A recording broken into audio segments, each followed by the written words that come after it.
Hello guys, कैसे हो आप लोग। आज हम पढ़ेंगे दर्शन निरूपण सेकेंड चैप्टर के बारे। इसके पहले हमने फर्स्ट चैप्टर पढ़ लिया था। तो सेकेंड चैप्टर पदार्थ एवं दर्शन निरूपण, इसमें वेटेज देख लेंगे। तो फर्स्ट एंड सेकेंड चैप्टर का जो मिला के जो वेटेज है वो 25 मार्क्स का है। तो दोनों ही चैप्टर से एक MCQ, SAQ और LAQ आ सकते हैं, और दर्शन चैप्टर से तो फिक्स एक LAQ आता ही आता है 10 मार्क्स के लिए। तो अपन देखेंगे चैप्टर दर्शन निरूपण। ठीक है, LAQ कितने मार्क्स का होता है 10, SAQ कितना 5 और MCQ 1 मार्क्स का आता है। तो दर्शन निरूपण, ठीक है, दर्शन निरूपण और क्या बोलते हैं तो इंडियन फिलॉसफी। तो दर्शन शास्त्र क्या होता है एक्चुअली कि एक वास्तविकता है, या फिर ये एक अस्तित्व है हमारा, या फिर एक ज्ञान का साधन है, या फिर एक मूल्यवान चीज़ है, या फिर एक तर्क है, जो फिर क्या करता है कि मन जैसे विषयों पर गहन और तार्किक और व्यवस्थित चिंतन करने वाला शास्त्र है। ठीक है, ज्ञान के प्रति जो प्रेम है इसी को क्या बोलते हैं अपन दर्शन।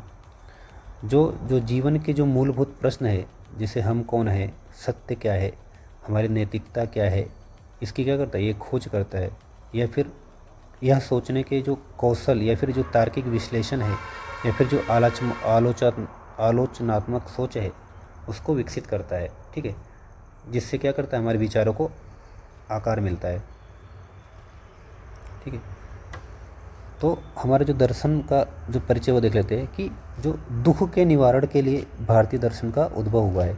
तो दर्शन शास्त्र कई प्रश्नों का हल निकालने का प्रयास किया गया है, जैसे कि सृष्टि का स्वरूप क्या है, यानी कि ओरिजिन ऑफ यूनिवर्स, इसकी उत्पत्ति कैसे हुई है, आत्मा क्या है, जीवन का हमारे लक्ष्य क्या है, ईश्वर है या नहीं है, पदार्थ क्या है, ज्ञान के साधन क्या है। ठीक है, तो इन सब बातों में दर्शन में बताया गया। ठीक है, उसके बाद हम देखते हैं फिलॉसफी। अगर फिलॉसफी को तोड़ोगे आप तो फाइलो और सोफिया ऐसे निकलेगा। तो फाइलो का मतलब होता है प्रेम, और सोफिया का मतलब ज्ञान। तो जो ज्ञान प्राप्ति के लिए जो प्रेम है उसी को क्या बोलते हैं फिलॉसफी। भारत में फिलॉसफी को क्या बोलते हैं दर्शन कहा जाता है। और भारतीय दर्शनों का जो परम उद्देश्य है वो क्या है, मोक्ष की प्राप्ति। मोक्ष क्या होता है कि आत्मा का परमात्मा में विलीन हो जाना। ठीक है, जब तक एक आत्मा दूसरे शरीर में भटकती रहेगी, मतलब दूसरे शरीर में जन्म लेती रहेगी, तब तक वो आत्मा परमात्मा में नहीं मिल पाएगी। यानी जब तक हमारा जन्म होता रहेगा तब तक हमको मोक्ष नहीं मिलेगा। ठीक है, उसके बाद दर्शन की उत्पत्ति देखते हैं। तो दर्शन की उत्पत्ति तो हमारे 4 काल होते हैं, जैसे कि एक वैदिक काल होता है, महाकाव्य काल होता है, सूत्र काल होता है, और जो भी अभी चल रहा है वर्तमान काल। तो जो दर्शन की उत्पत्ति हुई है कहाँ है, वैदिक काल में। तो वैदिक काल में वेद और उपनिषदों का निर्माण हुआ, और वेद तथा उपनिषदों का प्रभाव किस पे पड़ा है तो भारतीय दर्शन पर दिखाई देता है। वेद हमारे कितने होते हैं 4, ऋग्वेद, यजुर्वेद, सामवेद और अथर्ववेद। अथर्ववेद से किसकी उत्पत्ति होती है तो हमारे आयुर्वेद की उत्पत्ति होती है। और जो वेद है ये भारतीय दर्शन के क्या है प्रथम ग्रंथ है। ठीक है, उसके बाद हमारा दूसरा काल क्या है महाकाव्य काल। तो रामायण और महाभारत जैसे जो दार्शनिक ग्रंथ का निर्माण कब हुआ है तो महाकाव्य काल में। और जो सूत्र काल में कौन कौन से दर्शन की उत्पत्ति हुई है तो सांख्य, वैशेषिक, न्याय, योग दर्शन, मीमांसा, यहाँ पर वेदांत होगा, वेदांत दर्शन, इन दर्शनों का उद्भव हुआ। ठीक है, वेदांत आदि दर्शनों का उद्भव हुआ। वर्तमान काल में क्या हुआ तो जो राजा राम मोहन का काल से प्रारंभ होता है उसको क्या बोलते हैं वर्तमान काल। इस काल में क्या हुआ जो स्वामी विवेकानंद और महात्मा गांधी आदि मुख्य दार्शनिक हुए हैं। ठीक है, इसके बाद देखेंगे हम दर्शन की व्युत्पत्ति। तो दर्शन शब्द दृश्य प्रेक्षणे धातु में ल्युट प्रत्यय लगाकर बना, इसको क्या बोलते हैं दर्शन। दर्शन का शब्द सा अर्थ है जिसके द्वारा देखा जाए। क्या होता है जिसके द्वारा देखा जाए। ठीक है, दर्शन का अगर लक्षण की बात करें तो दृश्यते यथार्थ तत्वम अनेन इति दर्शनम। जो शास्त्र यथार्थ तत्व मतलब कि जो जैसा है उसको वैसा ही समझने का दृष्टिकोण प्रदान करता है, उसे क्या बोलते हैं दर्शन कहते हैं। दृश्यते ही तेन इति दर्शनम। असत और सत पदार्थों का ज्ञान ही दर्शन है। मतलब जो सत्य है और जो असत है, मतलब जो जिसका अस्तित्व है या नहीं है उसको पदार्थों का ज्ञान करना ही क्या है दर्शन है। उसके बाद अब जो दर्शन शास्त्र है, दर्शन शास्त्र जिन विषयों पर विशेष रूप से अपना विचार किया गया है वे क्या है ज्ञान मीमांसा। ज्ञान मीमांसा क्या है कि ज्ञान की प्रकृति, सीमा या हमारे जो स्रोत की खोज है वो क्या है ज्ञान है।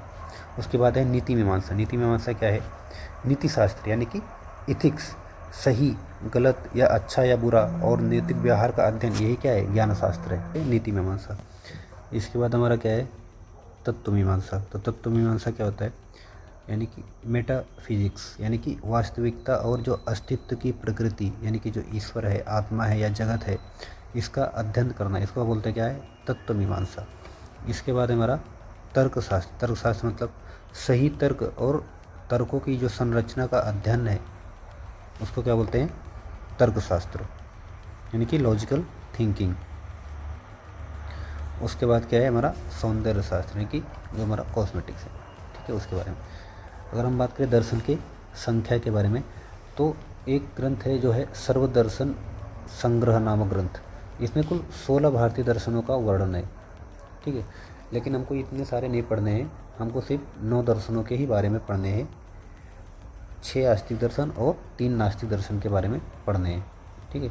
तो लेकिन ये संख्या याद रखिए कि जो सर्वदर्शन संग्रह नामक ग्रंथ है, उसमें कितने भारतीय दर्शनों का वर्णन है, तो 16 MCQ आ सकता है, ठीक है। तो जो 16 दर्शन एक बार नाम देख लेते हैं कौन कौन से है। तो चारवाक, जैन, बौद्ध, सांख्य, योग, वैशेषिक दर्शन, न्याय दर्शन, पूर्व मीमांसा, उत्तर मीमांसा, शैव यानी शाक्त दर्शन, रामानुज दर्शन, पूर्ण प्रज्ञा दर्शन, नाकुलिस पशुपत्य दर्शन, प्रज्ञा विज्ञा दर्शन, प्रत्यभिज्ञा और रसेश्वर और पारणी दर्शन। ये 16 दर्शन है जो सर्वदर्शन संग्रह नामक ग्रंथ में वर्णन है।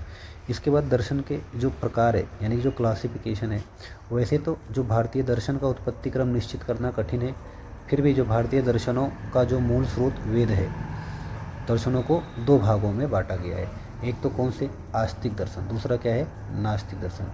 इन दोनों में ही सबका क्लासिफिकेशन कर दिया गया है। तो आस्तिक दर्शन को क्या बोलते हैं, षट दर्शन भी बोलते हैं, क्योंकि इसके अंदर कितने दर्शन आते हैं, तो 6 दर्शन। आस्तिक दर्शन क्या होते हैं कि जो वेदों को प्रमाण मानते हैं, ऐसे दर्शन जो वेदों को प्रमाण मानने वाले होते हैं, या जो परलोक यानी जो स्वर्ग नर्क ऐसा मानने वाले होते हैं, ईश्वर पर श्रद्धा रखने वाले होते हैं, कर्म फल यानी कि कर्म का कुछ फल होता है, अच्छा किया तो अच्छे फल मिलेंगे आपको, इसको मानने वाला, पुनर्जन्म, उसको लगता है कि जो आत्मा दूसरी बॉडी में प्रवेश करके पुनर्जन्म होता है, तो पुनर्जन्म को मानने वाले, या फिर आत्मा और देह से भिन्न सत्ता, यानी कि आत्मा और देह क्या होती है, भिन्न होती है सॉरी। तो ऐसे जो दर्शन होते हैं उसको क्या बोलते हैं, आस्तिक दर्शन। उनकी संख्या 6 होती है। और जो वेदों को प्रमाण नहीं मानता उसको नास्तिक, परलोक नहीं मानने वाले, ईश्वर पर श्रद्धा ना रखने वाले, कर्म का फल ना मानने वाले, पुनर्जन्म को ना मानने वाले, या आत्मा के देह से सत्ता भिन्न ना मानने वाले, ऐसे दर्शन क्या होते हैं, तो नास्तिक दर्शन होते हैं। बाकी ये सारे क्या होते हैं, आस्तिक दर्शन, ठीक है। इसके बाद जो आस्तिक दर्शन की संख्या 6 होती है, उसके अलावा कुछ लोग बौद्ध और जैन दर्शन को आस्तिक दर्शन मानते हैं। बौद्ध और जैन कैसा होता है, आस्तिक होते हैं, क्योंकि ये दर्शन परलोक को तो मानते हैं, लेकिन किसको नहीं मानते, तो हमारे वेद वगैरह को, ठीक है। वे इन्हें केवल अवैदिक मानते हैं, इसको वेदों को नहीं मानते, क्योंकि जैन और बौद्ध दर्शन वेदों की प्रामाणिकता को नहीं मानते, लेकिन परलोक को तो मानते हैं लेकिन वेद को नहीं मानते, इसलिए क्या बोलते हैं इसको, नास्तिक। इसके बाद आस्तिक दर्शन और नास्तिक दर्शन। आस्तिक दर्शन नास्तिक दर्शन एक कॉमन ट्रिक है कि 9 समय में क्या चलता है, JCB, योगी जी के हिसाब से 9 समय में क्या चलता है, JCB, हर जगह बुलडोजर चलता है, ठीक है। तो न से क्या है, न्याय दर्शन, व से क्या है, वैशेषिक दर्शन, स से क्या है, तो सांख्य दर्शन, मा से क्या है, तो पूर्व मीमांसा और उत्तर मीमांसा यानी कि वेदांत दर्शन, ठीक है। या से क्या है, योग दर्शन, और JCB से जैन, चारवाक और बौद्ध दर्शन। तो ये क्या है, नास्तिक दर्शन। जैन, चारवाक और बौद्ध दर्शन क्या है, नास्तिक। आस्तिक में क्या है, सांख्य, योग, न्याय, वैशेषिक, पूर्व मीमांसा और उत्तर मीमांसा। तो ये जो दर्शन है, ऐसे मैंने मार्क किया है कि सांख्य और योग ये दोनों आपस में रिलेटेड है, न्याय और वैशेषिक आपस में रिलेटेड है, और ये दोनों आपस में रिलेटेड है। तो सबको एक दूसरे को अगर कंपेरेटिव पढ़ेंगे तो हमको बहुत अच्छे से दर्शन याद हो जाएगा, हमको बिल्कुल भी कन्फ्यूजन नहीं होगा। तो हर दर्शन का कुछ ना अलग अलग व्यू पॉइंट है सबका, ठीक है। तो अपन डिटेल में देखेंगे। तो हमारे नेक्स्ट लेक्चर में पढ़ेंगे अपना सांख्य दर्शन के बारे में, और इसके प्रवर्तक कौन है, और किस किस तरीके से क्वेश्चन आते हैं एग्ज़ाम में, क्या क्या क्वेश्चन पूछे जाते हैं, MCQ हो या फिर SAQ हो, तो सारी बातें करेंगे। तो आज के लिए इतना ही, थैंक यू।